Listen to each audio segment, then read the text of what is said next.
Kansas State has been on a bit of a recruiting heater with 4 prospects in the boat from the state of Texas. Locked On presents The Portal, the daily podcast covering college football recruiting and everything NIL. Part of the Locked On Podcast Network. Your team every day. Welcome into this crossover edition of Locked On Kansas State and Locked On the Portal. I'm your host, Brian Smith, longtime college football recruiting analyst. Thank you for coming in here and checking out all the latest news to get all the information on recruiting, the portal, NIL. It is a very busy time in the college football year. So let's get to it. We're going to be talking about Kansas State picking up not 1, not 2, not 3, but 4 commitments from the state of Texas in the last week.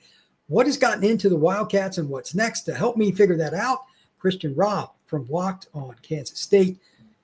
Man, I didn't see 4 from Texas coming, Christian, and thank you for joining me today on this crossover, Locked On the Portal and Locked On Kansas State. Did you get rumblings like this was going to happen? Like, getting Texas players is a big deal for any program, but like K-State especially, as isolated as they are from some of the talent. What are your thoughts? Yeah, not 4. I didn't have 4 on my bingo card right away. I think Kansas State's definitely on a heater, especially early on these official visits that just started in the beginning of June. But look, at the end of the day, when you're talking Big 12, you have to win in Texas. The Texas is the heart of Big 12 recruiting. You better win in Texas. Simple as that. So I really like what Kansas State's doing right here. I think they're doing a really good job, especially on the offensive line. I got a lot of thoughts on that process, and a left-handed quarterback that really makes you double take. Like, he could be a future good quarterback in the Big 12. Yeah, this is a unique situation of not just getting 4 kids from Texas, but they're meeting needs. This is a class they want to really hit the offensive line. In every class, it's important to get somebody that can help you at quarterback. And this young man, 6A, level 2 state championship, Vandergrift High School out of Austin. We were just watching some of his film. You know what? He's throwing it around in Dallas Cowboys Stadium for touchdowns. He had 19 touchdown passes just in the playoffs last year in Texas. He was at 77% in the playoffs. I mean, just absolutely went nuts. Look, everybody wants to talk about the ability to win football games with offense and throwing around, but you got the linemen with them. This is good. So let's just kind of go over the list a little bit and some of the players that they have committed. What is it that you like best? Let's start with some of these. I don't really matter to me which one we go with, but the one that most people want to talk about is Miles Teodecki, the quarterback. What did you like about his film, and what do you think about him as a player overall? He's a left-handed quarterback, again, which is a little unique, but what did you think of him? Yeah, I mean, watching him as a left-handed quarterback is definitely unique. What I liked about him, and some of his offers show that as well, is he looks like he's got really high football IQ, and we're starting to see some of his offers that he did receive. A lot of them came from the Ivy School, right? So Yale, Brown, Cornell, Penn, Princeton, Harvard. He received all of offers from there. So smart kid. That really sounds like it's translating to the football field as well. Kansas State was really one of his only Power 4 offers. He received one from Cincinnati as well. Everybody else was more in the G5 level. I don't know if that really makes you concerned at all, or just they found a diamond in the rough. But overall, I really like what I see from him. You mentioned what he did in the playoffs. Overall, in his season last year, he had almost 3,300 yards passing, 52 total touchdowns, including 48 of them from passing. 52 total touchdowns, 48 passing. Make sure I said that right. And he completed 70% of his passes. I think he's impressive. And he's joining a quarterback room that not only has Avery Johnson, but you talk about a guy like Dylan Duff, Blake Bennett, add Miles Teodecki into that. Every single one of those quarterbacks, excluding any transfers that have came in, have either played in or won their state championship at starting quarterback in high school. So you're bringing in a championship caliber roster to your quarterback room, at least at the high school level. And I think that's important, especially when you're talking about being a top end Big 12 school. Yeah, I think it also matters that Teodecki, just to his point, he's doing it in Texas. That state, when it comes to football, they shed no expense. Like, I've been to numerous programs down there. Their facilities are like colleges. And I mean that in a literal sense. I believe it's really incredible. So what he was able to do, and again, he played pretty well in the regular season last year, don't get me wrong, but in the playoffs against better competition, he went into another gear. State title game, he had a couple really, really good throws down the field. And some of the things I liked about him the most were his ability to throw the ball deep, but also to throw it in between the safety and linebacker. You talked about his football IQ. Most high school guys trying to do that, it doesn't end well. The ball goes the other way. He's able to throw that second level ball where he just kind of drops it in over the top. It's really hard even for NFL quarterbacks to do. And it's one of the reasons, like, I'm a little surprised that his rankings aren't different. Like, Rivals doesn't even have him ranked. And he's from Austin. It's not like he's from a small school out in West Texas. So I have a feeling that's going to change a little bit in the very near future. We'll see what happens with him with that. Talk a little bit about the two offensive linemen, whichever one you want to jump on. I know you knew a little bit more about them. Give me your take on what the two guys that are pledged to the Kansas State Wildcats. Yeah, Keegan Collins, Justin Morales. I think overall, I think that these two are great offensive linemen. I'm really excited to them come into the program. We'll talk Keegan Collins first. In my opinion, I think he checks a lot of the boxes of what Kansas State looks for. He's got a big frame. Brian LePeck seems to have a type of Brian LePeck, the new offensive line coach for Kansas State, seems to have a kind of brand, a fit for what he's looking for when it comes to offensive linemen. He really looks for multi-sport athletes. He can, he did the shot put in high school. He can move in space. I think he's scratching the surface in high school. I really do like where he's coming from, that athletic background. I think he's got good movement. I think he's got a natural high center of gravity, but I don't think that's a big problem. I think he can move. I really like his physicality. Morales, what I really like about Morales is, again, a multi-sport athlete, also did the shot put, but he's got huge arms. I think you see him more as an interior guy, 81.5-inch wingspan at 265. I think actually that number is a little higher. I think he was up to 275, almost 280 for his official visit at 6'4". I think both these are easily power 4 caliber prospects that could not only just see them as a chance to get in for Kansas State and make some sort of contribution, but I think you could see them as multi-level starters in the future. Well, that's the difference. When programs like Kansas State make that move up the ladder, historically, even back to the Bill Snyder days, they've always been able to bring in offensive linemen. That's important, not just now, but back then, and it will be in the future as well. And for whatever reason, Kansas State has evaluated O-line unbelievably, because they don't get the 5-star kids very often, but they develop them, they redshirt them, they take them through the program, and they end up winning with junior seniors and fifth-year seniors. But if you do it every year, you can go that route. Some schools don't do that as well, but Kansas State has really done that. When we come back, we're going to talk a little bit more about Kansas State's most recent commitment. What's next for Kansas State? Is this going to be a historic class for the Wildcats? That is next on Locked On Kansas State crossover with Locked On the Portal. Ever check your bank account and wonder, where did all my money go? Between dining out, online shopping, and entertainment, it's easy to lose track. That's where Monarch Money comes in, your personal CFO, giving you full visibility and taking control over your finances. Monarch Money isn't just a budgeting app, it's a complete financial command center. You can track all your accounts, investments, and spending in one place, so you stop just managing your money and start building wealth. It's easy to collaborate with your partner as well.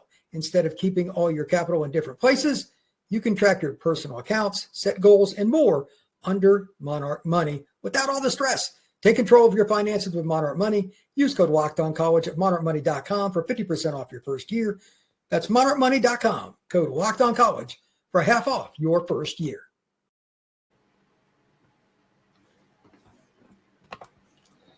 All right, Christian, back here on this edition of Locked On Kansas State crossover with Locked On the Portal.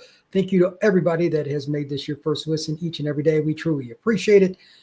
I'm curious, before I ask you about the last kid, there's a young man out of the greater Houston area we're going to talk about. Are you surprised that Kansas State has focused on Texas, or is this what you thought it would be? I thought this is what they should do, but I didn't know if they would, because some coaches want to recruit certain areas and some don't. What's your thoughts on recruiting Texas for the Wildcats? I think that's a really good way to put it. I don't know if that's what I expected, but I'm glad that's the route they're taking. Because as I mentioned earlier in the show, I think you can't win the Big 12 unless you win the state of Texas. And you don't have to out-recruit teams and programs like Texas or even Oklahoma at that in the state of Texas. But I think you really need to make yourself a presence and plant your flag, if you will. It's not about just getting the player. It's about proving that Kansas State can go head to head with Texas Tech and Baylor and TCU for that talent. And I think it boosts your awareness Texas is a hotbed for recruiting. There's no doubt about that. So I really like where they're going here. And you have probably the most expertise when it comes to recruiting and it comes to the transfer portal. Would you agree with me that, even if they don't stick with Kansas State forever, let's just say, you're building these relationships in Texas that give you a second shot in the portal when it comes to these recruiting kids. If kids leave home, they want a new fit, they remember who recruited them right. Kansas State's presence in Texas is going to pay off twice. What do you think about that? Well, I think the portal is a big part of what K-State's got to do. Even when Snyder was there, they utilized the junior college ranks probably better than any program in the country. So it's a different form of transfer, but it's the same principle. And of course, the state of Kansas has multiple junior colleges, but so does Texas. And so many of the kids, especially skill spots, receiver, DB, running back, those spots, you got to go through a bunch of them anyway. Recruiting there is going to help you in general. The kids are a little bit more developed. So you're going to get more impact players. I just don't see how you wouldn't want to go there for that part alone. And then you mentioned it. A lot of kids, if you recruit Texas, like you go into one of those high schools, give you an example. The kid we were talking about, Tanner West, he's from Jordan High School in Katy, which Katy, as far as a football town, is about as good a town as there is in the country. It's on the west edge of Houston. If you go to that high school, the coach is probably going to be able to tell you about 20 kids, 30 kids, something like that in the greater Katy area, some that are at junior college, some that are going to be transferring, etc. If you stay in that community and you keep recruiting the Lone Star State heavily, you're going to find a few other kids that you didn't even know about just by going to Texas. It's the same thing like Duncanville or Westlake and Austin, etc. There are certain programs you go to, you can get the landscape of what's going on just all around, not just in that one school. So, yeah, I don't see why you would not recruit Texas because the overall benefits are just too big. And anybody that doesn't go with that, like Ohio State recruits Texas hard. Notre Dame does. Penn State has even dipped its toe into Texas. Georgia recruits it hard. UCLA, USC historically recruited hard.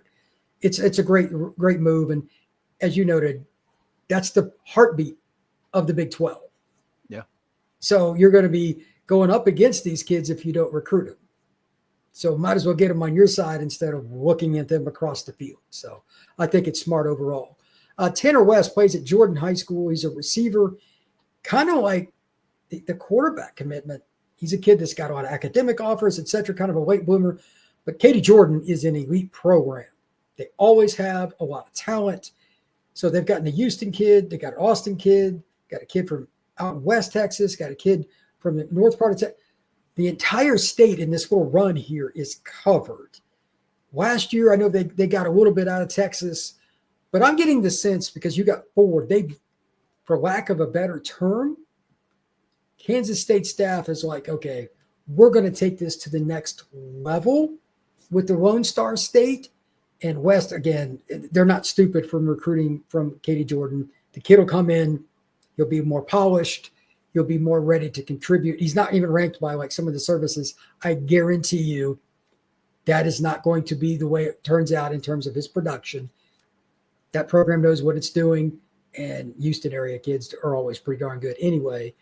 Is there anything that you're surprised about here? Like, I know they're trying to get Ian Premier and a few other kids locally, but where else is Kansas State trying to get their foot in the door? Is it just Texas and locally? What's the word?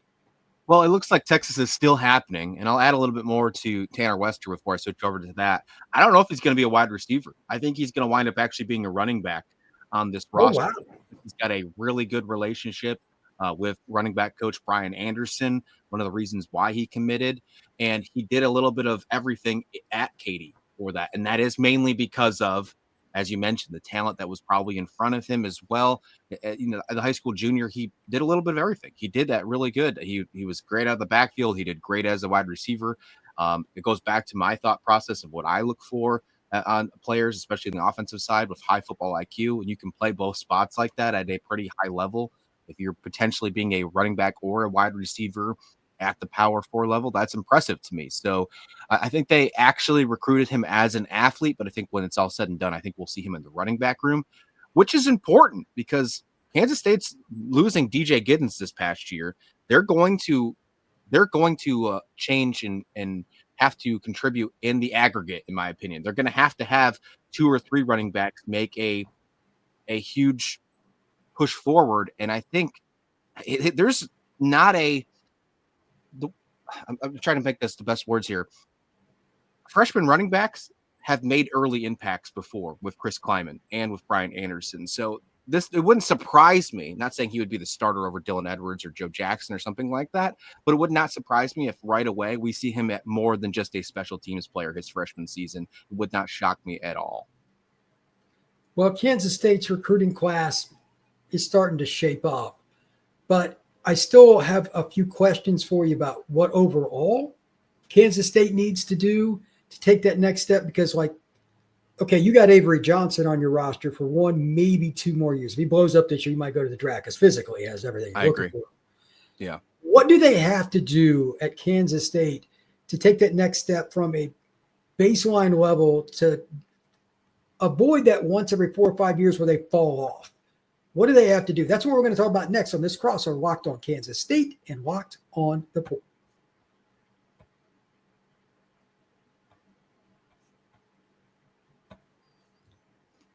All right, Kansas State, do you think they, quote unquote, met their expectations last year overall? I know there were some certain points. They were up and down. They were hard to figure out. Part of that was Degree being, first year starter and all that. But let's start with that. With the recruiting they've had, you've got Kleiman and that staff. They've done some good things trying to maximize their talent. But did they meet expectations in 2024? Then we'll get into 25. Do I think they met expectations? I'm going to say no. I think initially they did. They started 7-1 in year 1 of Avery Johnson, trying not to be Will Howard, right? Trying to take over the reins of not being Will Howard or Adrian Martinez and just trying to make that team his own. And then the wheels fell off in Houston. And that was a weird game for you to fall off on because Houston wasn't a great program last year, but that's where it happened. And then they wind up finishing the season 8-4 after a 7-1 start. You lose to Arizona State as well. You lose to BYU. I mean, you lose to good teams with the exception of that Houston game where it all just kind of crumbled apart. I do think in the second half of the season, Avery Johnson wasn't 100%. We haven't heard for certain if that's the case, but especially in that Colorado game, I just didn't. We stopped seeing him be a dual threat quarterback for most of it. So I didn't like that towards the end. But going into this new year, Brian, I think that the momentum hasn't been higher. And you're adding this little tiny chip on your shoulder, and it might be smaller than tiny for this program. You talk about the transfer portal before you get to the recruiting class. Retention was huge, and that was gigantic for this team. We thought players were going to leave, like Jace Brown. There was the possibility of Dylan Edwards leaving. There was these rumors. I mean, the Jace Brown rumors happened a day before the bowl game. He squashed it like a few hours before the game even started and then wound up sticking around.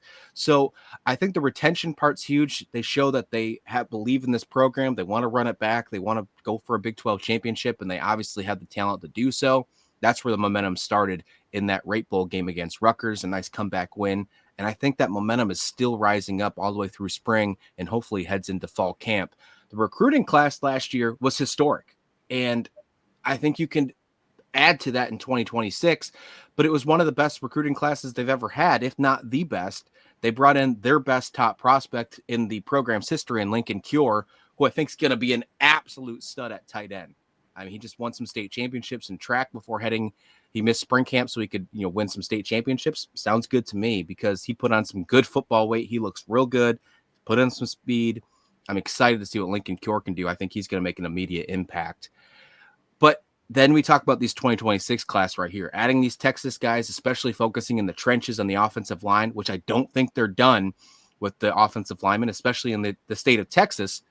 To add more, to answer your question, the short question in long form here, I think what they need more is to focus maybe a little bit more on the defensive side, maybe get a couple more corners, maybe some secondary, which there are some players to talk about there, and just to solidify the fact of having some studs, some dudes getting ready to develop in the system. the fact that they have done so well in retention, and the fact that this 105 roster thing is gone, now that we are gone with that whole revenue thing, the judge has pushed that aside. We don't have to worry about that 105 roster size. You can really focus on bringing in the right players for this program, developing them, and not worrying about having to cut them or having too big of a freshman class when it's all said and done. I think that's really important. Yeah, for a program like Kansas State, they've had walk-ons forever. So I don't I know didn't even bring when up walk-ons. Good point. Yeah, it's part of it.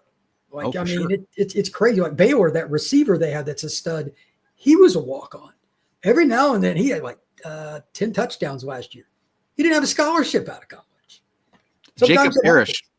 Jacob Parrish just got drafted to the Tampa Bay Buccaneers in the 3rd round last year. He was a walk-on for Kansas State. There you go. Again, Snyder was the master at that stuff. Special teams guys ended up starting as seniors, 5th-year seniors. If you got drafted, Kansas State somebody should do their dissertation on how to use a walk-on program. They did a great job forever. So it's kind of cool that it's still around. But I don't know when that's going to change. But as for 25, to help this 26 recruiting class, what do you think Kansas State has to hit in terms of a win-loss total to kind of, for lack of a better phrase, make it easier to solidify the class, keep kids in it while you still add a few more guys, especially recruiting in Texas, man. You know, if the Longhorns come calling or A&M or somebody late, that's hard. And I get it. What do they got to do this year on the field to help solidify the recruiting class? Yeah, and you add into the whole mix of Texas Tech not being afraid to spend literally everything, right? So that's also something that comes into play. Look, Kansas State's NIL has been really nice right now. They've done a really good job with that. So I will put that caveat out there. But if I had to say what a record would be, and this is assuming that everything goes right, no injuries, especially to a guy like Avery Johnson, I would say the floor is 9 wins. You kept going. You've gone 8-4 2 years in a row. I think you'd have to see improvement. I would say the absolute floor is 9 wins. I think you got to get to double digits though. I mean, find yourself to get into contention for the Big 12 championship. Find yourself on the doorstep of getting into the college football playoffs, if not actually getting in. I think 10 wins obviously gets you to battle for Dr. Pepper for the Big 12 championship. But I do think that, we'll see what happens if they allow a second Big 12 team in at 10 wins. We don't know. That didn't happen last year. We'll see if that's the case moving forward. I think 10 is the number, but I think you could get away with 9 if there's no injuries. Now, if they have a down year, they get to 7 wins, they get to 8 wins. You might see some of these recruits decide to open up their commitment again, not because they don't see for the 3rd year in a row any kind of improvement. 2 years of 8 wins after winning the Big 12 championship in 2022. If you get a 3rd year of that could hurt your recruiting for sure. You're on mute. Got you on mute, Brian. It's not good in the sense that you start with Farmageddon, but then again, it is, because if you win that game, it's a catapult. It's a catapult. Sure. Yes. But if you win that game, you've got North Dakota. That's a trap game, but don't get me started on that stuff. You got Army. You should win that game. You go to Arizona. I know they've got experienced quarterback, but so does everybody in the Big 12 this year. It's like 12 or 13 guys. It's insane. It's impressive. The Big 12 quarterbacks really are rare. impressive. Like, I don't know if I've ever seen this many quarterbacks that have starting experience in a league. Even like Dampier, the kid that went to Utah, we'll talk about that in a second, is coming back.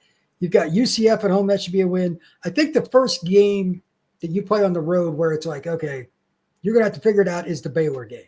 Yep. Baylor's going to be good. They've got an NFL level quarterback, in my opinion, and that's on the road. Yep. If you win that game, you've got a great chance to be in the Big 12 title. Kansas State, they always seem to be by the middle of the season, they're in the hunt. But if you win that game, you might be the fave. And then at the end of the year, this is where it gets really interesting. Like Oklahoma State last year was a disaster. They're not going to be that bad at 2nd year in a row. They're not. Yep. On the road, you go to Utah. They've got Dampier, the kid that transferred in from New Mexico, and then you finish the season against Dion. I'm picking Colorado to win the league just because I think they've got a ton of good transfers, and just kind of taking a wild guess. But they could finish 10th too. They got an incredible coaching staff. They have like 3 Hall of Famers on their staff. It's insane. Right. Yeah.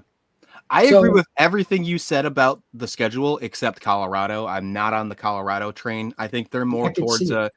I mean, you're right. We could see them be towards the top. We saw what Arizona State did last year. Everybody had them towards the bottom. They won the whole dang thing. I think the Colorado game is scary because I think it's the last game of the season. It could be the game where Colorado must win to make a bowl game. Like that's where I Well, it think could be.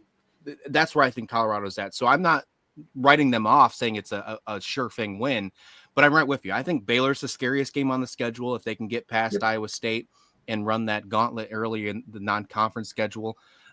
Interesting on the North Dakota pick. I know that it's a tough, FCS playing an FCS game after Ireland has always been historically tough for some teams in the past. So I don't disagree with there. But at Utah, at Oklahoma State towards the end of the season, both those in a row, hey, I'm right there with you. Utah and Oklahoma State were bad last year. That's not going to happen again, at least for one of those teams. This Big 12 has too much parity. I don't see that happening. That's why if you can get past Iowa State, I think 10-2 is absolutely doable. Saying you lose to Baylor, saying you lose to one of those Utah, Oklahoma States and still find yourself in the Big 12 championship. The fact you don't have to play Arizona State, the fact you don't have to play BYU, even with the whole Jake Retzlaff allegation thing going on right now, I think is a blessing in disguise. Before the allegations happened, my prediction was 10-2 with Kansas State taking on BYU. I'm leaning towards it being Kansas State, Arizona State now. Just because there's a lot of unknowns with BYU right now, which is going to cause more than just a quarterback controversy. We'll see what happens in the future there. Obviously don't want to speculate, but you obviously have to know there's a lot more to it, BYU, than just the legal issues, the whole honor code thing. But you're right, man. The schedule is super interesting, but I do think 10 is the number. 9 at the very least. I think if I could go on my show at a 9-3 season, and I think I can talk good things. But if we go to 8-4 and there's not massive injuries and we're right back in the same spot we were the last 2 years, I don't think there's a problem. Like, I don't think there's going to be coaching changes or anything, but I do think I'm going to have some videos and some episodes where I'm talking about players decommitting. Yeah, it would be a difficult situation to sell because Avery's a second-year quarterback and you're further along in your systems. Like the players know the offensive playbook, the defense, it's further along. There's really no reason for them not to. But the other game, we didn't even mention it. Of course, it's the in-state rivalry game. Rock Chalk Jayhawk on the road. I know people that was in the spot. They hate Kansas, whatever. They got their quarterback back. They can score. They have a very good head coach. And it's in Lawrence. That game is not friendly. No matter how you look at it, if both these teams were terrible, it would probably be very competitive. But they could be two of the top 4 teams in the Big 12, and it wouldn't shock anybody. I don't think Kansas will be at that point, but they were so hard to figure out last year. It's really hard to put into perspective. And a lot of it, when their quarterback is healthy, that kid's dynamic, but he's also banged up all the time. So that game might be the pivotal point because it's right before you go down the stretch. He goes at KU, Texas Tech, at Oak State, at Utah, Colorado. Like the end of that right there, there's a lot of an emotional part of it. If you lose the Kansas game, that'll stick in your craw. So, yeah, I think that's important. Well, I appreciate the softball to end this show here because it's been over 6,000 days since Kansas has beat Kansas State. It's been 16 winning streak for Kansas State. It's not going to end. And you said it's a rivalry. There's no rivalry there. The only rivalry with Kansas State is Farmageddon at week 0. You got to win. Kansas got to beat Kansas State in order to make it a rivalry. It's not there right now. So, all jokes aside, I think that will be an interesting game. It'll probably be more interesting than it has in the last 5 or 6 years because there are some recruiting momentum that's happening with Kansas. There is some questions that can potentially make Kansas more towards the top, but I'm not counting that as one of my top 5 most important games this season because Kansas got to prove to me that they can stay with Kansas State. That hasn't happened for the last 16 games. That's a long time. It's really hard to believe that it's at that level, but college football has weird streaks. It has weird streaks like that. They're unexplainable, but it is what it is. Christian, tell everybody where they can find your work, my friend. Absolutely. Anywhere you can find the portal on podcast, YouTube, you name it. You can also find Locked On Kansas State, your daily Kansas State Wildcats podcast. We dive into everything K-Sports. We do it Monday through Friday, you name it. Multiple shows sometimes comes out during the week. We're getting ramped up to Farmageddon. We got Farmageddon Fridays. Nick Marvitz from Locked On Cyclones joins me every week. And of course, I get to join you, hopefully, in the future a lot more because we got a lot of recruiting to talk about. So Locked On Kansas State. All right, man. I appreciate you coming on and doing the crossover with me today. You can find the Portal Podcast on YouTube, Spotify, Apple, and wherever you get your podcasts. This has been the crossover, Locked On K-State and the Portal.